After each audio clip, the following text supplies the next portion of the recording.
Hola, les damos la bienvenida a todas las personas que se conectan con este video de La Izquierda Debate. Estamos en la edición número 48. El día de hoy vamos a tratar un tema eh, totalmente sorpresivo para la historia, para los seres humanos en general, porque vamos a hablar del fantasma que recorre los Estados Unidos de América, es decir, Gringolandia. El fantasma es el fantasma del comunismo, del socialismo. Y para ello tenemos hoy como invitado, como experto, quien va a desarrollar la temática centralmente, pues al compañero, miembro de la Unidad de las Izquierdas, doctor, maestro, sindicalista, luchador social y activista de toda la vida, Arturo Ramos. Bienvenido, Arturo. ¿Qué tal? Mucho gusto en estar otra vez aquí. Bueno, para entrar en materia decía que el mismo Donald Trump dijo hace unas semanas, casi las mismas palabras que acabo de decir, que un fantasma recorre los Estados Unidos, el fantasma del comunismo. Él habla incluso hasta de comunismo radical y que no lo van a impedir. Y luego su mascota, Marco Rubio, ha estado insistente en discursos en esa orientación.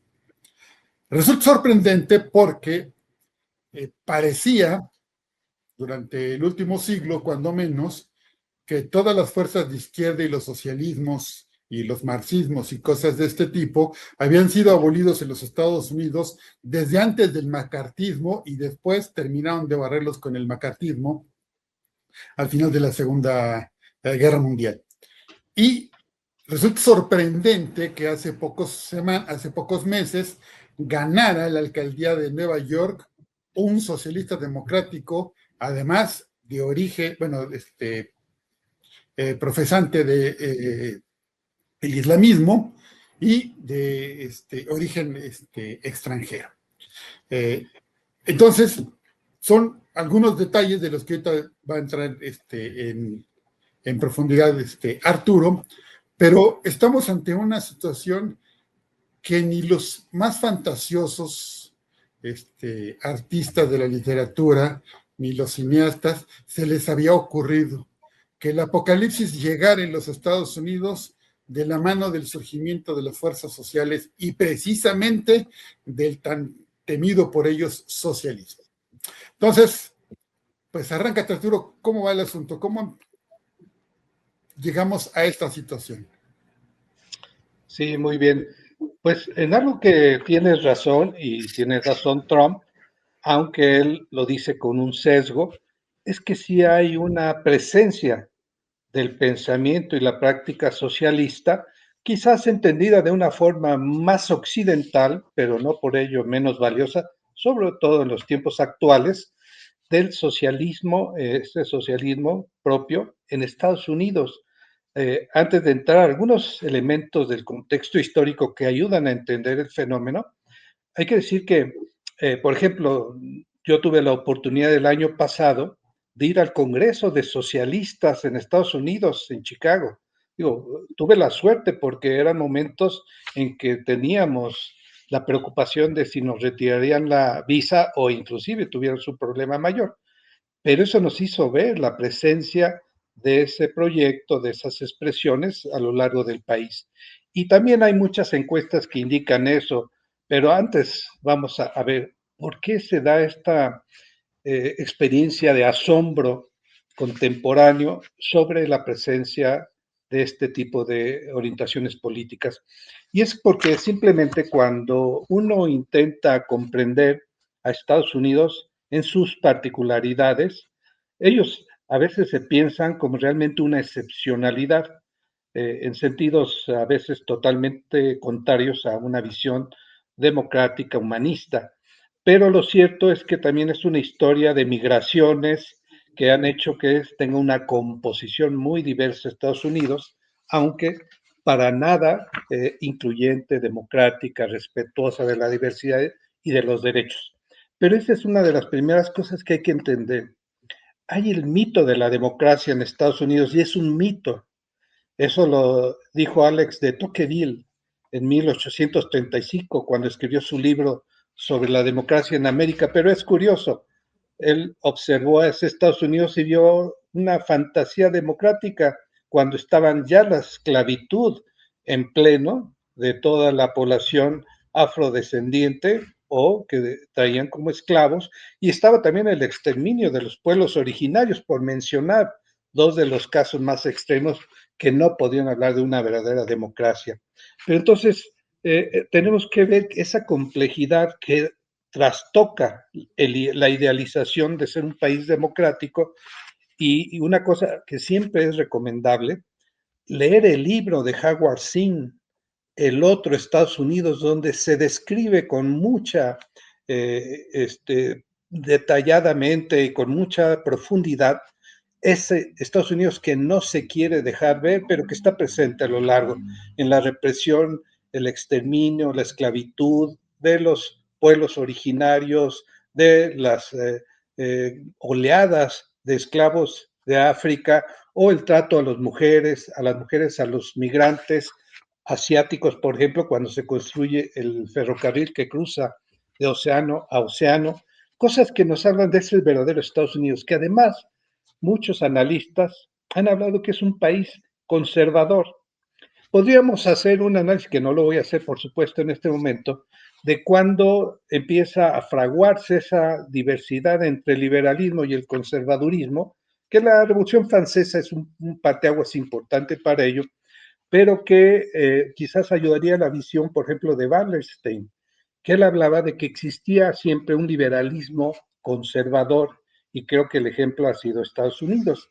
Y en ese liberalismo conservador lo que hemos visto es no solamente al interior, esas formas de discriminación, de esclavización, de sobreexplotación, de racialización de los sectores, que inclusive han ido cambiando. Los italianos e irlandeses eran apestados cuando estaban migrando y eran los trabajadores de los niveles más básicos. Hoy se sienten parte de la blanquitud y discriminan no solamente a la población negra, sino a los migrantes, por ejemplo, latinos. Ese tipo de cosas son importantes destacarlos. Pero para completar la escena histórica, hay que ver cuál es el papel de Estados Unidos en la historia mundial, porque eso se corresponde con lo que sucede al interior. Y Estados Unidos, por supuesto, en el principio del siglo XX, estuvo en un papel fundamental, que fue la disputa por la hegemonía ante el declive del Imperio Británico. Y tuvo que enfrentarse a los dos contendientes más fuertes, que eran Japón y Alemania. Los derrotó, obviamente con la ayuda sobre todo de la Unión Soviética, que fue el ejército que realmente liberó a Europa de los nazis, pero eso le permitió colocarse en el mundo como el país hegemónico, fundamental en el desarrollo capitalista, que va probablemente desde antes, pero no se diga a partir del 45, 46, no solamente propagó toda su visión del mundo, sino que impuso organismos financieros como el Fondo Monetario Internacional, el Banco Mundial, etcétera. Y desde entonces asentó uno de sus rasgos, que es el imperialismo. Y entre ellos, desde el veintitantos y treinta y tantos, tuvimos la doctrina Monroe y el manifiesto histórico, el manifiesto que de del alguna Partido manera Comunista. que decía que América Latina prácticamente, o toda América, era parte de su zona de influencia, y de alguna manera se veía casi como el patio trasero de Estados Unidos. Eso fue importante porque obviamente ya con el desarrollo de la Guerra Fría, todas las formas de autoritarismo acentuado que a lo largo de la historia de Estados Unidos pudieron manifestarse. Obviamente el macartismo de los 50, que fue terrible, no fue la primera versión. Eso se da desde fines del siglo XIX y principios del XX, con la represión de los sindicalistas, en particular de los trabajadores organizados. Pero fíjense el macartismo en la última marcha de Cuba con un buen amigo que vive en México desde el 68 aproximadamente, Peter Geller. Yo le preguntaba, ¿esto que se está viviendo ahora con Trump es peor que el macartismo? Porque él lo vivió, por eso se vino a México. Y dice, no, no es peor, es diferente. Quiere decir que esas oleadas de autoritarismo acentuado contra todas las expresiones fuera del marco conservador, reaccionario, lo han vivido y han sido terribles, pero bueno, hoy estamos en esa oleada del Trump con su segundo mandato, que ha acentuado muchas de estas cosas. Formas Oye, Arturo, neofascistas al interior y formas imperialistas al exterior. Y termino con una idea. ah, Hoy estamos ante un fenómeno que yo he caracterizado, la estoy describiendo, como una nueva fase de un imperialismo neofascista que hay que tomar en cuenta porque lo primero que hace es reprimir a sus propias fuerzas opuestas al interior para después lanzar la oleada que hemos visto. Ese es un contexto que nos ayuda a ver qué es lo que estamos enfrentando ahora. bueno, en la cuestión interna de lo que mencionaba de los Estados Unidos, eh, Donald Trump no es, como ya empezabas a comentarnos, una excepción.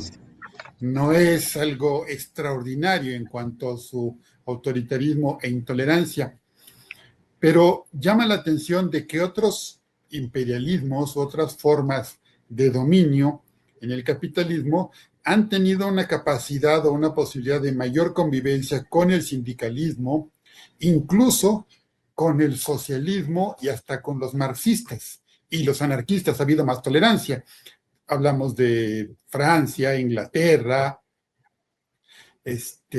que han sido mucho más tolerantes a lo largo de la historia. En cambio, el evento que tú comentabas, a partir del cual se instaura el 1 de mayo como Día del Trabajo, en los 80 del siglo XIX, la brutal represión y mandar a la horca a los dirigentes del movimiento sindicalista de Chicago, como que es una muestra de la fobia, del pánico de los Estados Unidos, del régimen norteamericano, hacia los movimientos comunistas, anarquistas y al sindicalismo, aunque han podido vivir bastante bien con ciertas formas de sindicalismo, pero creo que bastante acotadas ideológicamente. ¿Tú cómo ves esto de como pánico o fobia que tiene el proyecto del capitalismo imperialista gringo en su interior respecto al marxismo y al socialismo?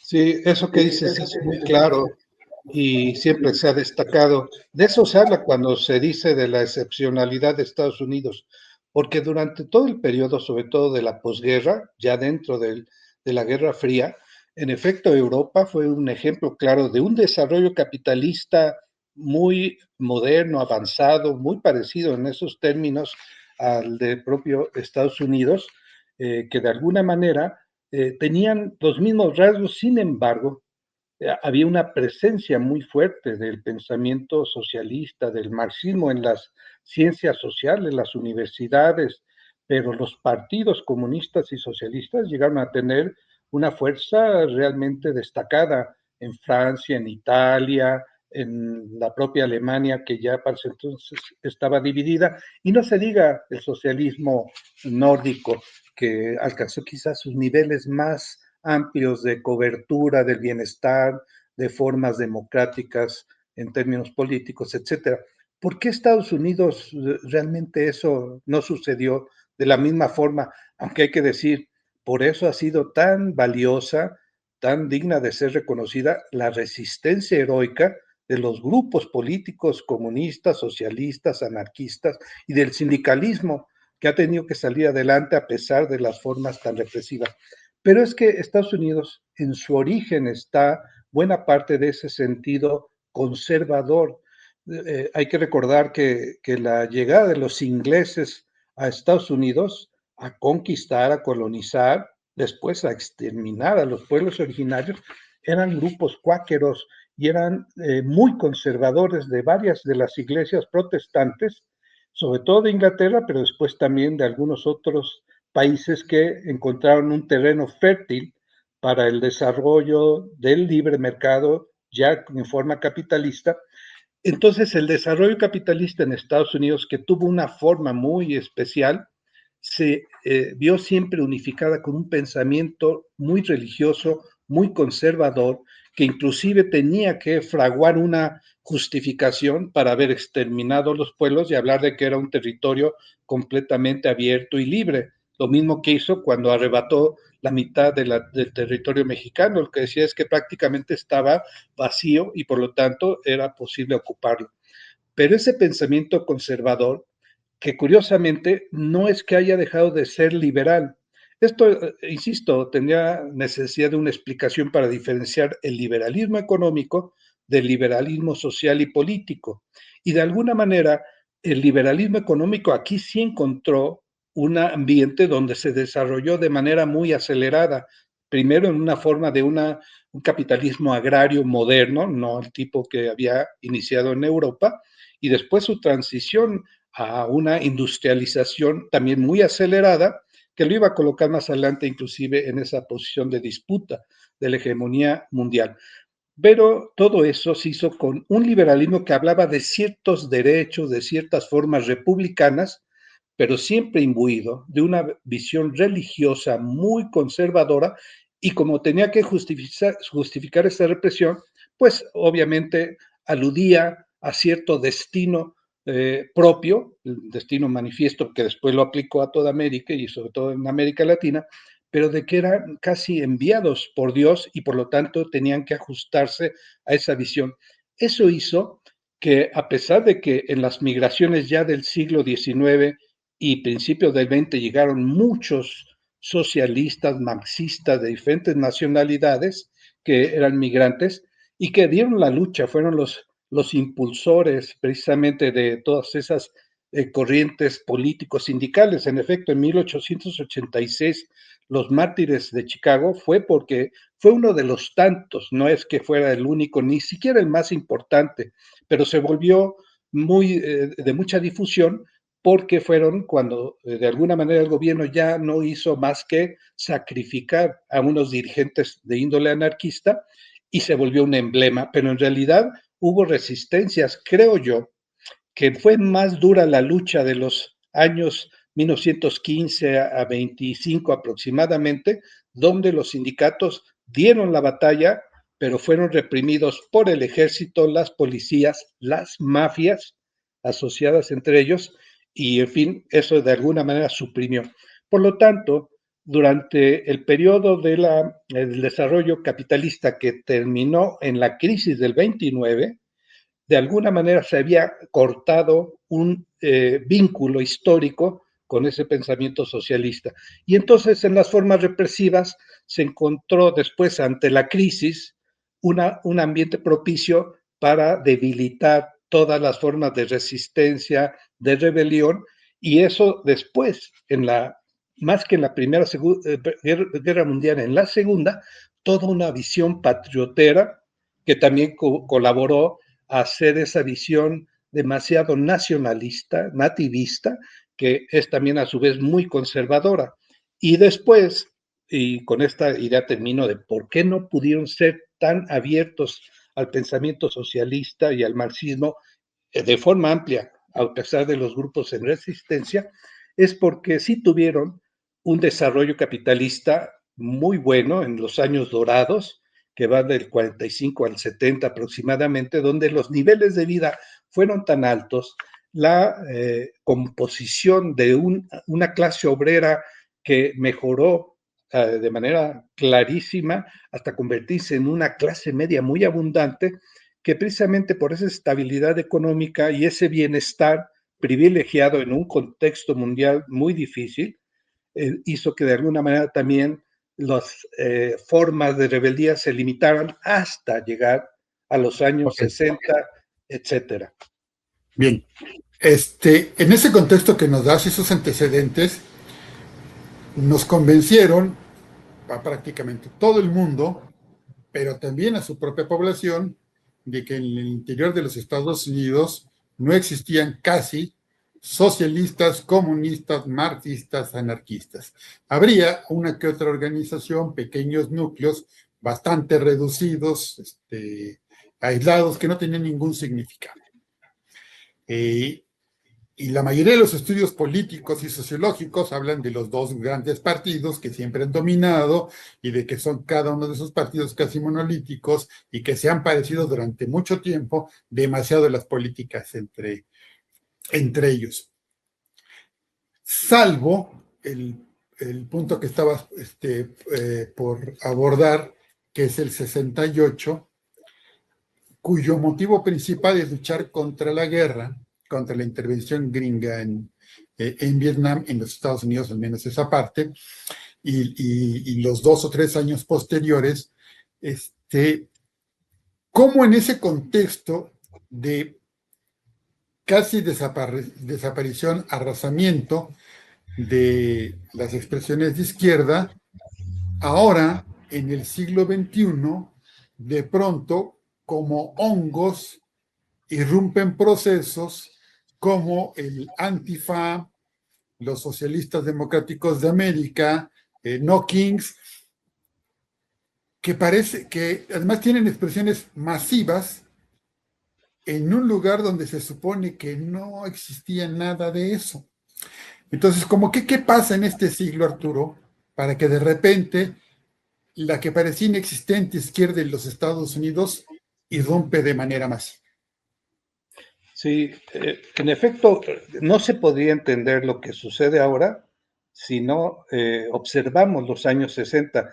Fíjense, hasta uno de los representantes de lo que es el socialismo democrático, que ha sido la figura histórica de las últimas 3 décadas, que es Bernie Sanders, él viene de ese movimiento estudiantil de los años 60, pero en efecto, quizás una de los elementos más importantes fue la resistencia contra la guerra en Vietnam, no solamente por la injusticia de hacerlo esta guerra contra un pueblo pequeño, sino porque significó una cantidad enorme de muertes de jóvenes estadounidenses que en cuanto tenían la mayoría de edad eran enviados a sacrificarse en una guerra de ese tipo. Pero no era solamente eso. Desde los inicios de los años 60, la lucha por los derechos civiles, por ejemplo, de la comunidad afrodescendiente, de la comunidad negra, ahí Martin Luther King era importantísimo porque de alguna manera logró poner en juego esas capacidades de rebeldía, de resistencia, de cuestionamiento a un orden injusto que era demasiado hipócrita. Había eliminado el esclavismo, pero había establecido la segregación, que era en muchos sentidos peor, porque estaba edificada sobre el mito de la democracia, pero era humillante, súper explotador y toda una serie de cosas que hicieron, motivaron a fuerzas sociales importantes. Pero también estaba el movimiento feminista, el movimiento de los homosexuales en Estados Unidos, de tal forma que sí fue un periodo muy importante y que se reflejó en la lucha de los estudiantes al grado de que las fuerzas militares entraron a las universidades, a varias de ellas. Lo digo porque ahora también se refleja eso. De tal manera que eso que sucedió en los años 60 y todavía en los 70, incluyendo quizás toda esa aparición de una cultura o una contracultura con el rock, las formas de organización y expresión cultural hippies, las drogas, la liberación sexual, todo eso ayudó a modificar los equilibrios en esta sociedad conservadora. Es cierto que a partir de mediados de los años 70 y sobre todo en los 80, ese giro del neoliberalismo también implicó ahora una orientación hacia el interior. Si uno observa los años 80, Estados Unidos no estuvo tan atento al mundo externo, sino era la aplicación del proyecto neoliberal al interior y tenía que derrotar a las fuerzas sindicales, a los sectores medios que todavía creían en el bienestar, la estabilidad, y se enfrentaron a un fenómeno que implicó, por ejemplo, empezar a sacar las inversiones de capital de Estados Unidos en el contexto de la globalización hacia otras partes y generar desempleo y otra serie de problemas. Bueno, ese periodo del neoliberalismo con la nueva derecha, que si bien Thatcher en Inglaterra fue una de las originarias, aquí tuvimos a Reagan, a Bush, y después de un periodo relativo de Carter, que fue rápidamente derrotado, y más adelante de Clinton, en realidad en los últimos 60 años, 40 de ellos ha sido gobernados Estados Unidos por los republicanos, pero en sus expresiones cada vez más conservadoras y reaccionarias hasta llegar a Trump.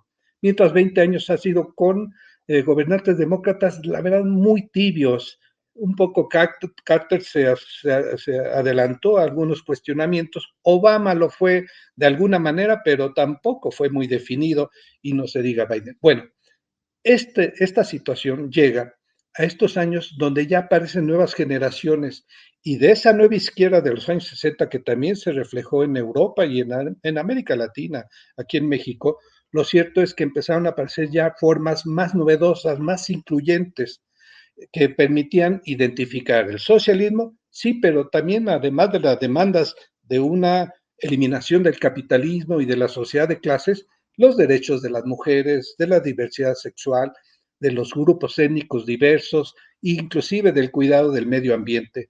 Entonces ese socialismo ya fue más abierto, más adecuado a los niveles de desarrollo capitalista en las sociedades del capitalismo contemporáneo más avanzadas, entre ellas Estados Unidos, y es cuando empiezan las formas de reacción a las políticas duras del neoliberalismo, donde los jóvenes son los primeros que empiezan a manifestar una simpatía, vamos a decir, casi espontánea. Encuestas de 2018, 2020, en el periodo de Obama, mostraban que los jóvenes de menos de 30 años se inclinaban en una mayoría por una idea de socialismo que por el capitalismo. Pero ya en los últimos años hemos empezado a ver que está más organizado el proyecto.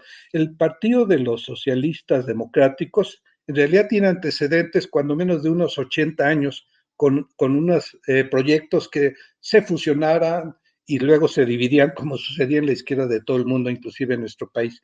Pero arribaron a este proyecto que es muy incluyente, muy abierto, con una militancia numerosa, casi 200,000 militantes, que en estos tiempos es realmente sorprendente, aunque sea un país de 400 millones de habitantes, y empezaron a disputar a través del Partido Demócrata, que abre las puertas a cualquier candidato que se sume a su programa inicial, que compita en las primarias y después vaya a las candidaturas ya definitivas.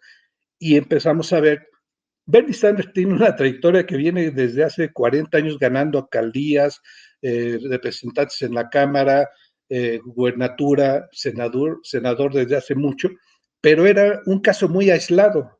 Hoy ya lo tenemos viendo, en 2018, esas mujeres jóvenes que ganaron con el Partido de los Socialistas Democráticos eran muy importantes. Alexandria Ocasio-Cortez, por ejemplo, fue emblemática. Pero hoy tenemos una nueva camada muy interesante.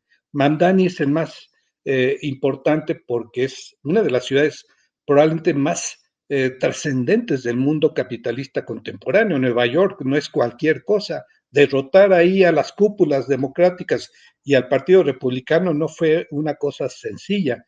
Quiere decir que logró atraer a una población de base, no a los grandes capitales. Y ahora tenemos lo mismo sucediendo, ya había sucedido en Seattle, y ahora tenemos también en Michigan, en Minnesota, una serie de casos. No todos ellos son militantes del Partido Socialista Democrático, pero son aliados y manejan con mucha soltura planteamientos que podrían ser muy propios de un programa socialista de transición. Obviamente ninguno de ellos dice vamos a decretar la desaparición de las clases sociales ni del capitalismo, sino generar condiciones de un Estado democrático de bienestar y una presencia de la población mayoritaria en la definición de la política. ¿De dónde A viene ver, entonces tantito. lo que está sucediendo? De esa historia.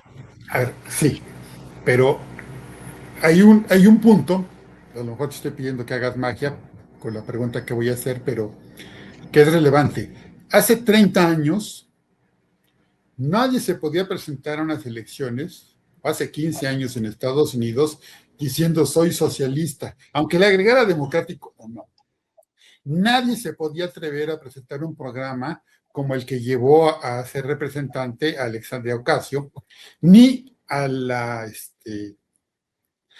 alcaldía de Nueva York a Zoran Mandani. Con esos programas, bueno, ni siquiera se podía pasar de las internas en el Partido Demócrata. Pero algo pasa, tiene que ver eso que nos estabas comentando, y tal vez también tenga que ver un poco las grandes movilizaciones que se hicieron al principio del siglo contra los organismos internacionales que imponían cierta forma de de globalización, que aquí nefastamente Ernesto Zedillo les puso ¿qué? Globalifóbicos, que porque le tenían pánico, miedo a la globalización. Y en SEAS fue una de las movilizaciones a principios del siglo muy determinantes. Luego hubo unas, ¿cómo se llaman estas?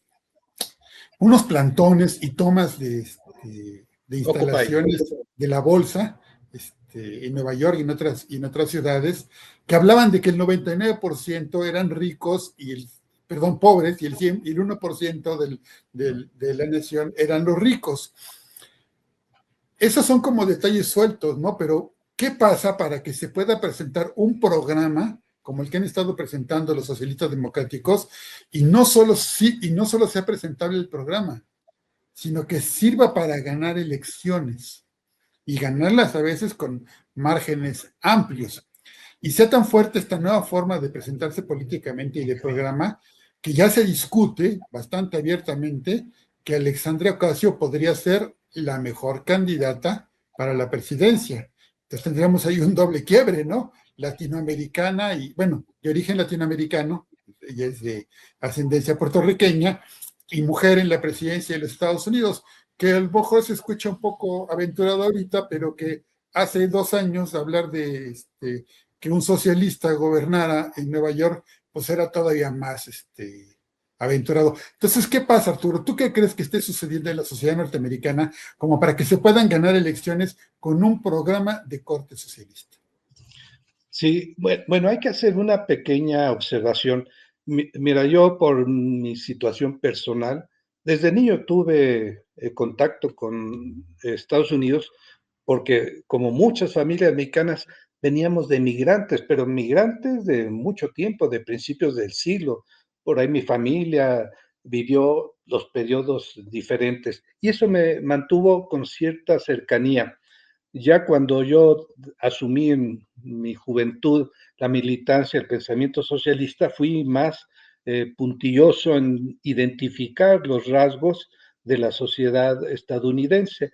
Y así como veía yo el racismo, esas formas tan conservadoras, religiosas, a veces me parece que caían en el ridículo prácticamente ante una sociedad moderna, abierta, como la que uno veía en las películas, la gente que venía de Europa, pero también siempre vi que había formas decentes de vida, de gente que tenía una visión solidaria, por ejemplo, con los latinoamericanos y con los mexicanos en particular, y que resistían.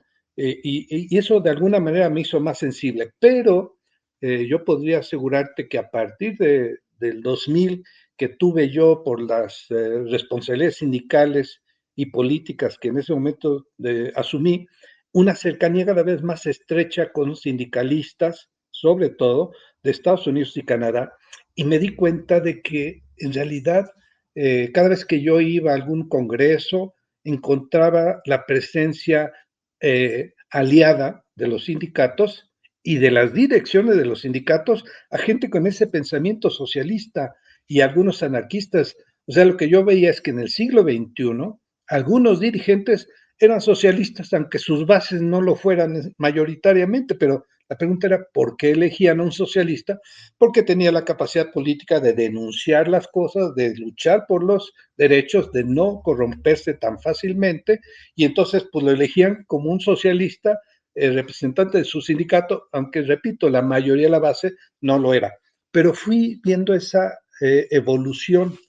Y sí creo que cuando uno ve por qué hay esta reacción, no solamente es también una respuesta a las formas más acentuadas de autoritarismo. Este es el segundo mandato de Trump, pero ya en el primero hizo bastantes fechorías, aunque incomparables con lo que ha hecho ahora, tanto al interior como al exterior de su país. Pero una cosa es que aparte de la reacción a esas formas autoritarias que empezaron a amenazar y después a practicar la reversión de algunas conquistas en todos los terrenos, la libertad ante el aborto o los derechos civiles de todo tipo, etcétera, también hubo una reacción natural.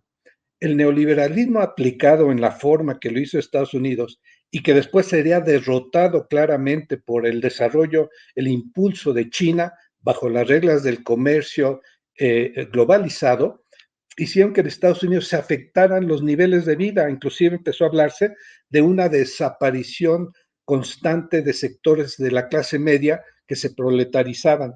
Y se habló, entre muchos autores, yo retomo a John Bellamy Foster, por ejemplo, el actual director de la Monthly Review, una revista histórica de los años 60 de tipo marxista, que por cierto, hay más revistas marxistas en Estados Unidos que en cualquier otra parte del mundo, por cierto.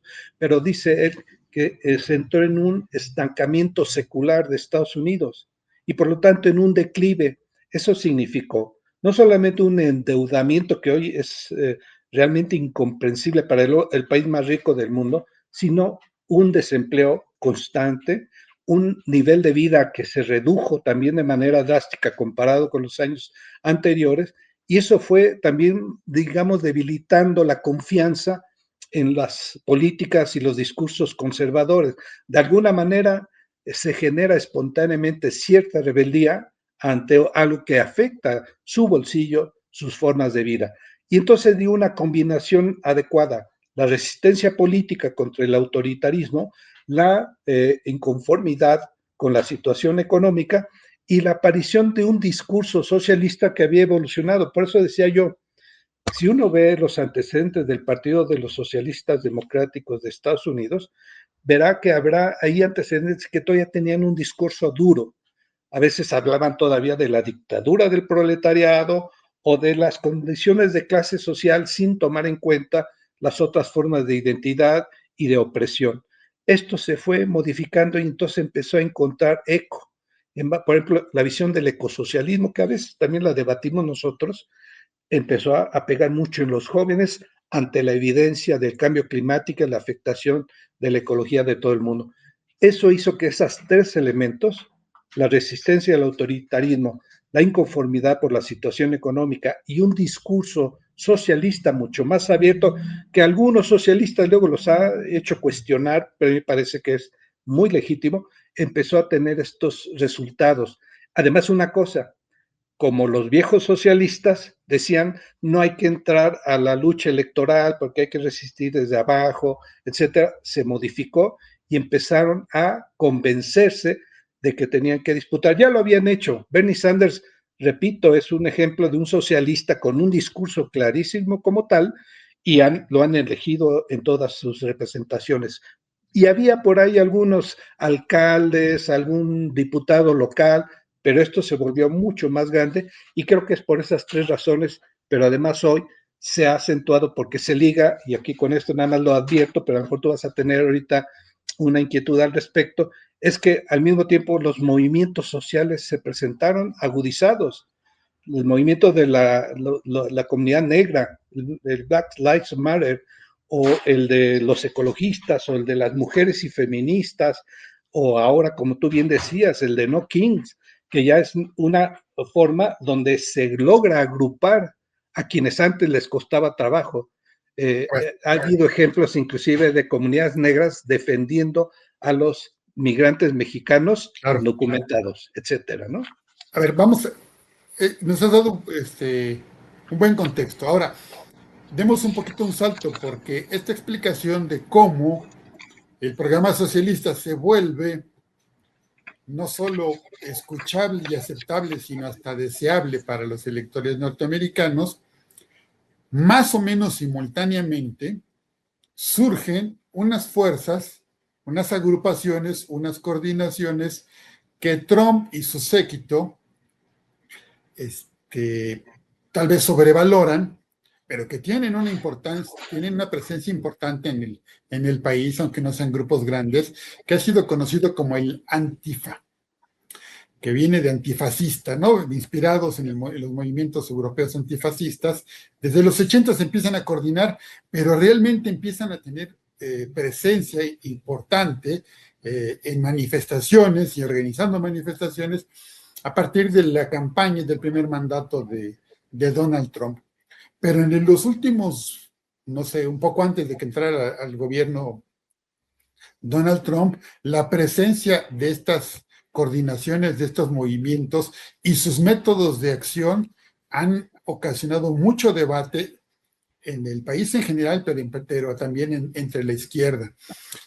Por ejemplo, se les ha relacionado con algunos eventos violentos en las manifestaciones antirracistas, que por cierto es un exceso, porque de más de 10,000 manifestaciones en el 2020, en apenas unas 30 y tantas de ellas hubo estos actos, pero han acompañado el movimiento antirracista y también otros movimientos. Entonces, tienen una repercusión importante aparentemente por lo difuso de su presencia, porque son muchos, en muchos lugares, pero no grupos grandes, pero me refiero a muchos grupos por todo el país. Incluso en una comparecencia, un funcionario del FBI admitía que no saben cuántos son, ni cuántos grupos, ni dónde están, y que siguen investigando.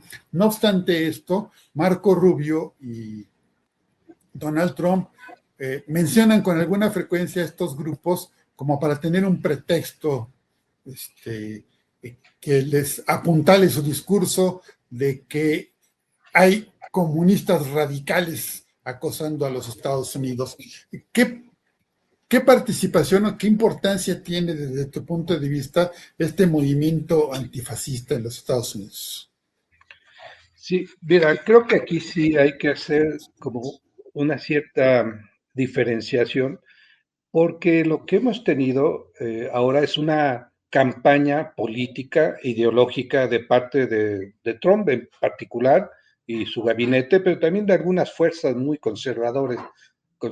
Por ejemplo, el lobby israelí, que ahorita quiero mencionar porque es el que ha invertido más dinero en contra de los candidatos del socialismo democrático, porque varios de ellos son de filiación musulmana. El que acaba de ganar para la senaduría en Michigan, el Sayed, es musulmán, Mandani es musulmán, Ilhan Omar, una de las representantes del escuadrón que les llamaban, junto con Alexandria Ocasio-Cortez, es musulmana. Es decir, de repente uno se dice, estamos con una política islamofóbica y no solamente resulta ser medio socialistas, sino además musulmanes, muchos de Y ellos, ganan las elecciones. y ganan las elecciones.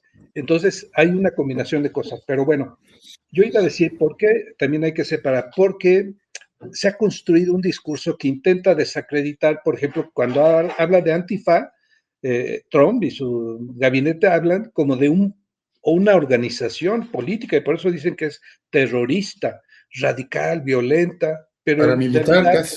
no tiene nada que ver con un proyecto organizativo único.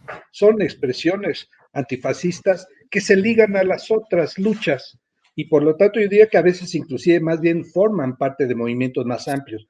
Pero quiero decir algo porque es parte de ese discurso de debate político actual. Por ejemplo, en Europa a los proyectos políticos semejantes al progresismo latinoamericano, Podemos en España, Syriza en Grecia, en Irlanda del Norte, en varios, en Alemania, Die Linke, en Portugal, todas estas organizaciones han sido caracterizadas de una izquierda radical, y así se les menciona para diferenciarlo de los socialdemócratas. Pero en realidad no son tan radicales, son progresistas, porque radicales serían precisamente grupos como los bloques negros, algunas otras expresiones que sí hablan abiertamente de violencia. Sin embargo, entonces cuando Trump habla de la izquierda radical en Estados Unidos, pues se refiere a ecologistas, a feministas, que a veces son bastante moderados y tibios y sin embargo los tilda de radicales simplemente por atreverse a cuestionar las pautas de esa política. Por lo tanto, la conceptualización de algunos movimientos hay que verlo en términos de lo que se dice con el afán de desacreditarlo y lo que realmente son. Yo creo que el movimiento antifascista como tal, de alguien que ponga como la primera carta la lucha contra el fascismo, está incluido de movimientos más amplios que incluyen a las mujeres, a los movimientos de la comunidad negra, etcétera. Bueno, pero hay que decir por qué también estos movimientos los colocan o se colocan con una posición más fuerte. Es que es incomparable con el ejercicio del poder de los movimientos conservadores. lo que hemos visto, y eso es para mí de lo más interesante, es que tanto en Nueva York como en Michigan, con estos dos representantes, Mamdani que ya ganó y el Sayed que puede ganar, muy probablemente, en los dos casos, uno de los inversores de la derecha más importante de las campañas, que lo ha sido en todas las últimas 2 décadas, es el lobby israelí, con capitales de empresarios judíos que conocemos muy bien, por ejemplo, en las grandes empresas tecnológicas, que en la actualidad muchos de ellos conservan el mayor cantidad de dinero invertido en la rama tecnológica. Bueno, esos capitales conservadores, pero no son los únicos, los israelíes, son los que han sido derrotados. Por ejemplo, en el caso de Michigan recientemente, la inversión en la campaña contra ese candidato en las primarias del Partido Demócrata fue inmenso. Fueron cientos de millones de dólares y fueron derrotados. Lo mismo en Nueva York. ¿Qué quiere decir? Que las estructuras de poder a partir de los búnkers, los centros de investigación, las universidades de la derecha, esos tanques de pensamiento, esas universidades inclusive creadas con ese sentido, han intentado contrarrestar esta espontaneidad de los movimientos de resistencia y de un pensamiento socialista que lo que hace es cuestionar de manera muy precisa esa desigualdad en la utilización del dinero público y en la falta de atención a la salud, la educación, etcétera. Entonces, cuando uno ve esta articulación de movimientos y de proyectos políticos de la izquierda que ni son tan radicales, pero incluyen, y eso sí, han logrado superar las permanentes divisiones que antes existían. Antes no se podían ver un anarquista del bloque negro con un socialista más moderado y no se diga con un liberal. Por ejemplo, en este congreso que fuimos el año pasado, Tere Lechuga y yo, lo que vimos es, por primera vez desde mi vida cercana a Estados Unidos, vi conjuntarse a todos estos proyectos y no se estuvieron peleando como siempre, y mucho menos en una forma radical y absurda que la hemos vivido muchos de los que somos socialistas de toda la vida. Y eso me hizo pensar que había un grado de madurez también en términos políticos. ¿Y por qué sucedió esto? Pues bueno, por todo este contexto. Entonces, ¿qué es lo que yo te diría? Que estos movimientos responden a situaciones objetivas, pero también por la fuerza de la lucha política que a veces se desconoce. La derecha no está con las manos atadas, no solamente es el gobierno de Trump, son muchas fuerzas y sin embargo están encontrando una resistencia espontánea, creo que sobre todo de los jóvenes. A ver, en este punto quisiera que diéramos otra vez un salto, que nos dieras una respuesta breve en la medida de lo posible, para que luego vayamos a algunas preguntas, digamos, duras. El salto que te planteé ahorita es este asunto de no kings. Ocurre que Donald Trump, para poner ejemplo, para disciplinar a la sociedad, decide agarrar de material didáctico a los migrantes mexicanos en particular y en general latinoamericanos. Y empieza a hacer deportaciones, detenciones con el ICE a lo bestia en varios lugares. Y los propios migrantes y Antifa empiezan a hacer resistencia. Y en algunos lugares, como en el sur de los Estados Unidos, una resistencia bastante hasta de confrontación física. El norte de los Estados Unidos se da una resistencia menos violenta, pero más política y más activa e incluso más masiva, como en Minnesota. Lo que a mí me sorprende, y es de lo que quisiera que hicieras un comentario breve, es cómo después de 80 años de hacer campañas de desprestigio y desprecio hacia las comunidades inmigrantes, a partir de la agresión a los migrantes y la resistencia de los migrantes, se desata en muy pocos meses este enorme movimiento denominado No Kings. Fíjense, en la primera movilización en junio del 25 se dice que participaron como 5 millones de personas. En la segunda, en octubre de ese mismo año, participaron como 7 millones y en la tercera, el 28 de marzo de este año, participaron más de 8 millones de personas. O sea, se convierte en un movimiento supermasivo, cada vez más a la izquierda, que rechaza la guerra con Irán, que rechaza las deportaciones, que rechaza el autorismo de Donald Trump. ¿Cómo habremos pasado de eso? Hablábamos de los socialistas democráticos, cómo van creciendo en fuerza, el Antifa va creciendo también en cierta presencia, pero de repente hay una irrupción de cientos de movilizaciones en cada uno de estos 3 días y millones de personas participando. Sí, creo yo que estamos en esa lógica que mencionaba. Hay como respuesta a situaciones objetivas de vida de mucha gente que después de varias décadas de promesas incumplidas en términos de mejoría económica y de esperanza de una mejor vida para las generaciones que seguían, fueron simplemente acabando con el convencimiento de un pensamiento que yo voy a decir esto, en Estados Unidos fue un experimento muy importante sobre cómo se organizó las políticas neoliberales de este capitalismo contemporáneo, donde había, digamos, en el bloque de poder una hegemonía del pensamiento neoliberal con la asociación con el neoconservadurismo.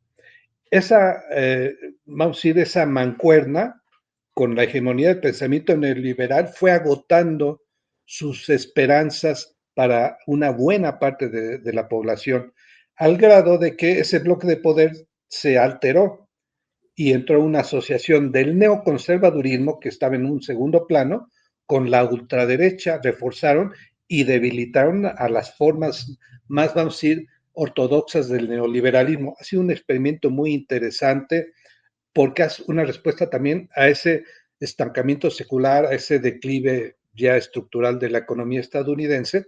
Y entonces creo que por un lado hay algo espontáneo en buena parte de la población de falta de credibilidad en ese tipo de proyectos, que de alguna manera es un elemento centralísimo. La otra cosa es que estos gobiernos de Trump han sido también muy buenos. Ya Reagan y Bush padre hicieron una serie de ajustes que fueron sumamente violentas en los años 80, pero digamos, salieron bien librados. La población no protestó demasiado, salvo algunos sindicatos, algunos pequeños grupos, y fue evolucionando. Con el Bush hijo, en realidad la orientación fue hacia el exterior, con esa invasión a Irak que conocemos todo lo que implicó. Pero con Trump fue evidente que lo que aplicó es la mano dura al interior, es decir, no se van a solucionar la situación económica si no ponemos un orden mucho más definido. Y lo empezó a hacer, pero todavía, digamos, tenía contrapesos en el Partido Demócrata. Y es en este segundo mandato, cuando se desató por completo, empezó a golpear no solamente a los indocumentados, que sí en efecto es su carta de presentación, pero empezó a promover políticas de reversión en diversos estados con sus aliados, sus representantes, que aplicaron, por ejemplo, uno diría, bueno, la ley que permitía la suspensión del embarazo libremente, en alrededor de la mitad de los estados de Estados Unidos ya es ilegal. Y fíjense cómo se daban las cosas en el estado de Texas. No solamente se iba a reprimir a cualquier mujer que realizara un aborto en su interior, sino que aquella mujer que salía del estado de Texas para ir a aplicar el aborto en otro lado, al regresar podía ser sometida a juicio. Ese tipo de cosas también fueron formas nuevas de una represión al interior. Cuando las universidades, inclusive de élite, empezaron primero a comportarse como siempre, con cierta liberalidad, fueron rápidamente coercionadas con los recortes presupuestales, la amenaza de intervención a las propias instituciones y rápidamente un reflujo. Entonces empezamos a ver que la lucha contra los supuestos indocumentados no era exclusiva, sino que atentaba con muchos derechos y conquistas que se daban por ya imposibles de revertir. Eso al interior fue generando muchos descontentos, primero de manera muy aislada y contrariamente a...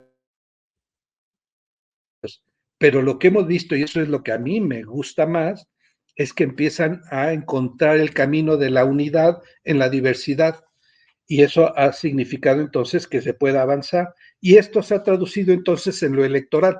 Y un detalle que anda en todas las noticias es la cúpula del Partido Demócrata, bastante conservadora también, está muy asustada por este ascenso y en lugar de enfrentarse a Trump, se enfrentan a los proyectos de esta izquierda radical, progresista, socialista. Por ejemplo, lo que se ha entendido, el Partido Demócrata, su cúpula, lo que dijo, vamos a nadar de muertito todo este cuatrienio de Trump y solito va a caer, no hay que hacer nada, y en efecto han estado inmovilizados. Pero ¿qué resulta? Que aquí sí se dio el rebase por la izquierda del movimiento social, de estos proyectos políticos que han aprovechado la apertura del Partido Demócrata para ganar primarias y después ganar elecciones. Entonces es una combinación de factores. Bien. Ahora sí que dejémonos de contextos, vamos a las preguntas duras. En un contexto en el que de entre 250 o 500 organizaciones convocan estos eventos que comentábamos, el No Kings, en el que la izquierda se convierte en una fuerza electoral importante y pasa de la marginalidad a convertirse en un enorme movimiento de masas, como casi no hay otro en el occidente. En este contexto, Arturo, desde tu punto de vista, ¿qué es primero? ¿Que el empresariado y la derecha jalan hacia el fascismo o que el pueblo jala hacia la izquierda? O sea, ¿qué estará ocurriendo primero? ¿Cuál es la respuesta? ¿El fascismo es la respuesta de la burguesía o el izquierdismo, el socialismo es la respuesta del pueblo ante la derechización de quienes están en el poder? Y una vez dicho esto en tiempo récord, segunda pregunta, ¿crees que haya elecciones en los Estados Unidos? ¿O Trump y su equipo van a encontrar un mecanismo para impedir que haya elecciones? Porque todo parece vaticinar que si hay elecciones les va a ir del nabo. Van a perder mucho. Y si pierden, podrían enjuiciar a Trump y hasta interrumpir su mandato. ¿O no? Y entonces aquí viene la siguiente pregunta. De haber elecciones en los Estados Unidos, ¿ganará Trump o ganará la izquierda? ¿Qué ocurre si gana Trump? ¿Qué ocurre si gana la izquierda? Te estoy pidiendo que hagas artes de adivino, pero con base en toda la información que nos has dado, a lo mejor puedes adelantar o aventurar algunos escenarios. Sí, sí. Mira, lo primero que preguntabas, la verdad es que la historia es tan interesante, nos expresa a la humanidad siempre en su contradicción y su complejidad eterna, porque en realidad nunca uno podría decir cuál es la causa y cuál es el efecto, pero estos movimientos que van siempre como respondiendo a situaciones adversas, lo tenemos constante en la historia de todos los países.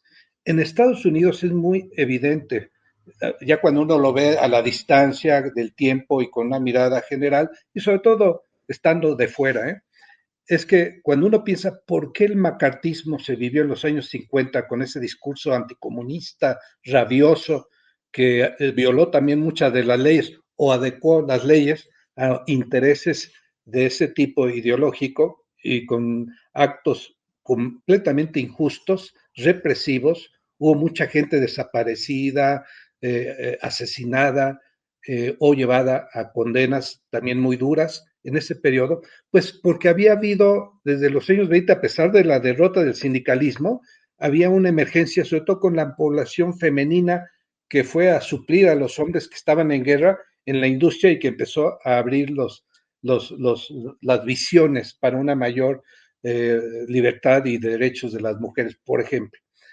Luego viene después, como respuesta al macartismo, pues toda la lucha de los años 60, una cultura abierta, una contraposición a todos los valores conservadores religiosos de esa sociedad estable de los años 50 de la posguerra.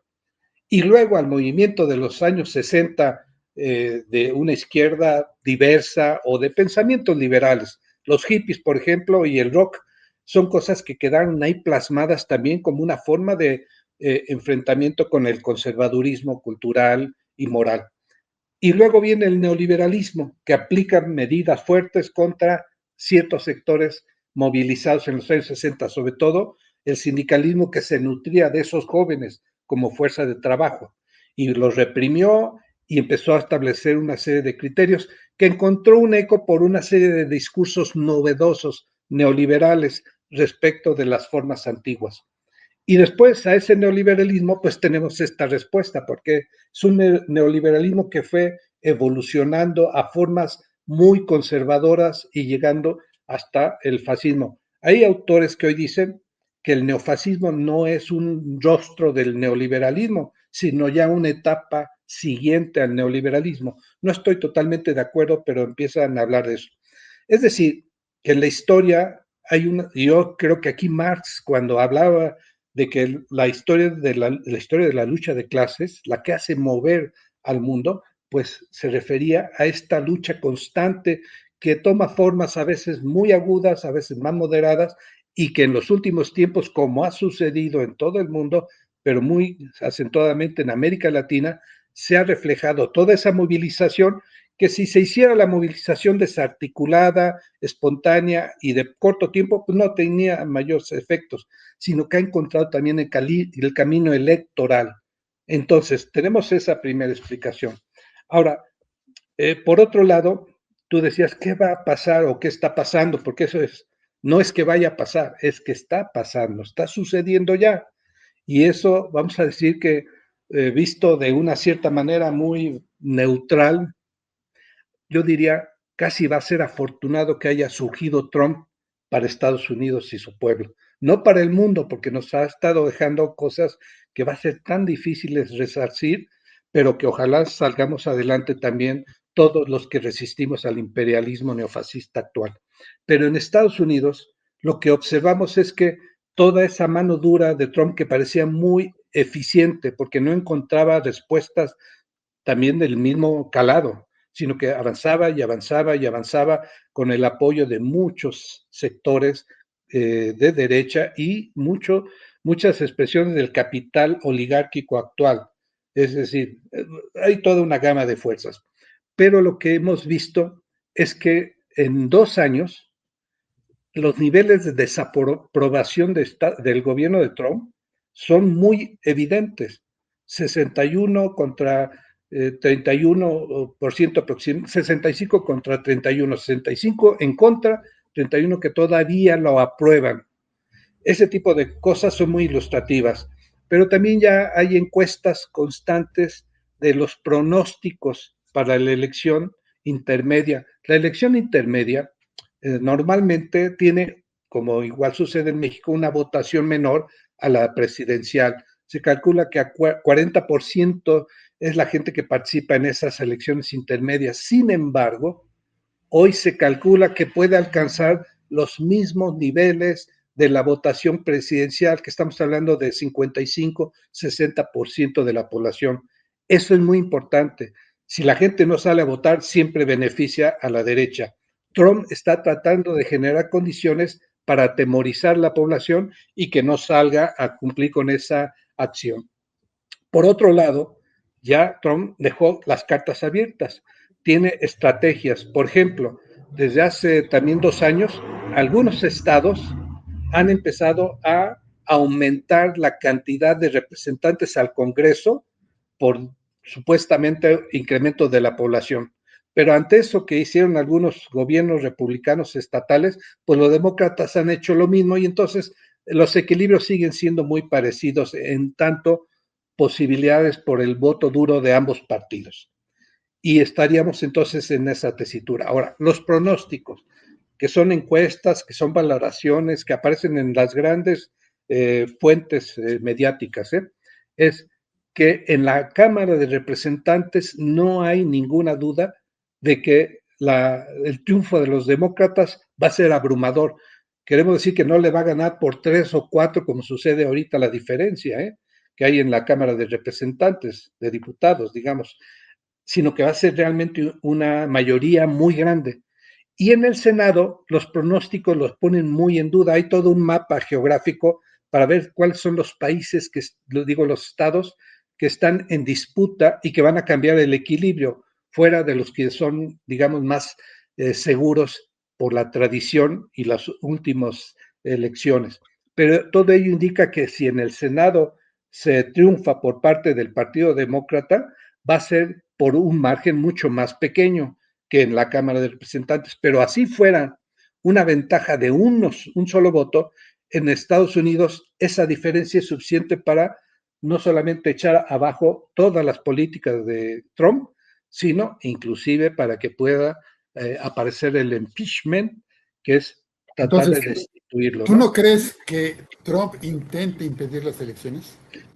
Aquí viene una cosa, otra de las medidas que ya han sido planteadas es el intento de hacer una distritación, que aquí también se intentó por parte del INE cuando estaba todavía viciado, es de adecuar para lograr que haya mayor representación de los sectores más conservadores, que tienen un estudio de todo eso. Eso ha sido un elemento.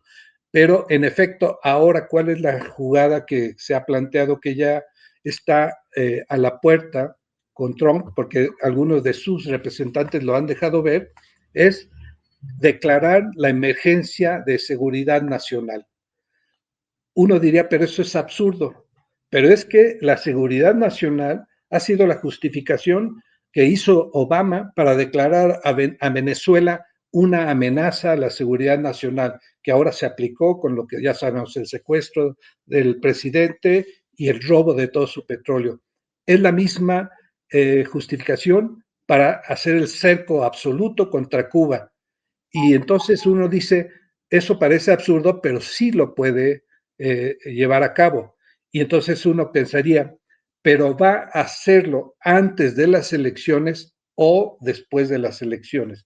Yo personalmente creo que no tendría la capacidad para evitar que las elecciones se lleven a cabo, porque inclusive en el Partido Republicano se han manifestado una cantidad de representantes que muestran que no están de acuerdo, no solamente con eso, sino con otras medidas, no con toda, no están en contra de todo lo que hace Trump, pero sí algunos.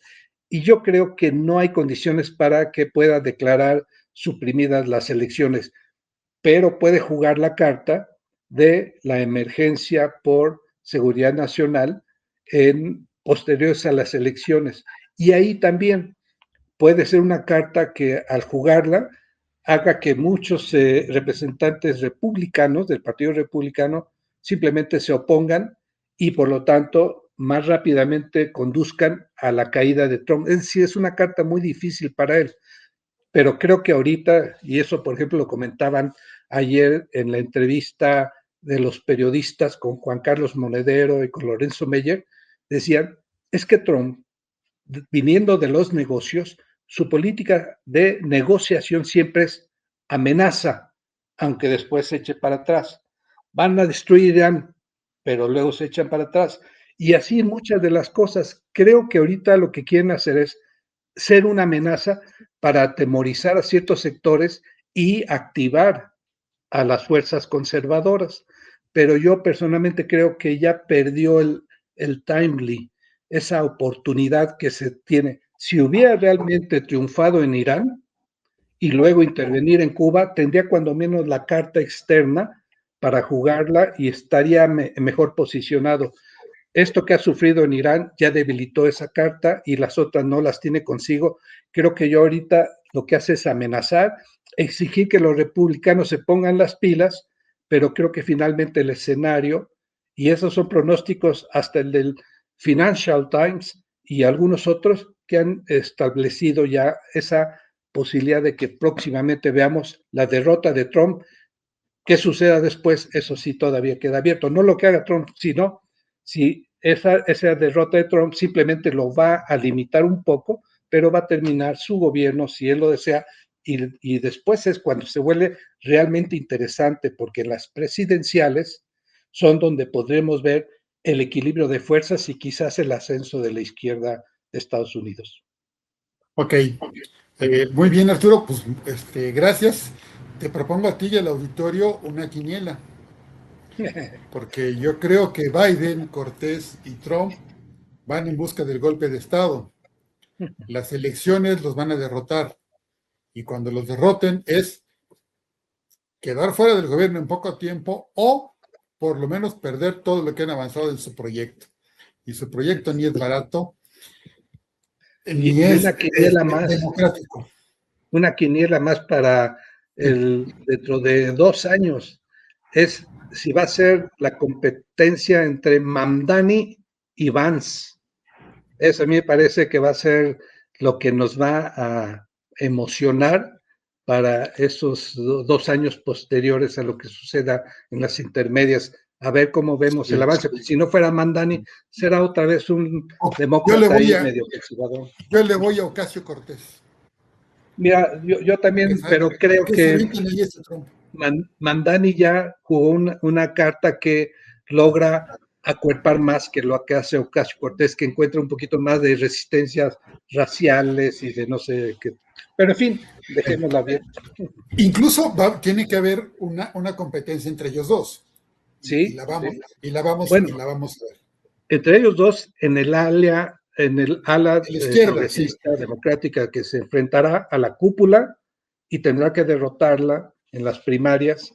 Y después veremos lo que sigue. A los republicanos. Se va a poner interesantísimo. Lo malo es que puede haber mucha crisis económica y mucha sangre en juego en este asunto de la revolución que se está viviendo en los Estados Unidos. Gracias, Arturo. Gracias a las personas que se han conectado con nosotros. Les pedimos que si les gustó este video, le den like, lo compartan, se suscriban, busquen a la Unidad de las Izquierdas en todas sus redes sociales y esperen la próxima edición de A la Izquierda. Yo soy, como dice ahí el letradito, Héctor Mora. Muchas gracias, Arturo. Nos vemos en la próxima. Hasta luego.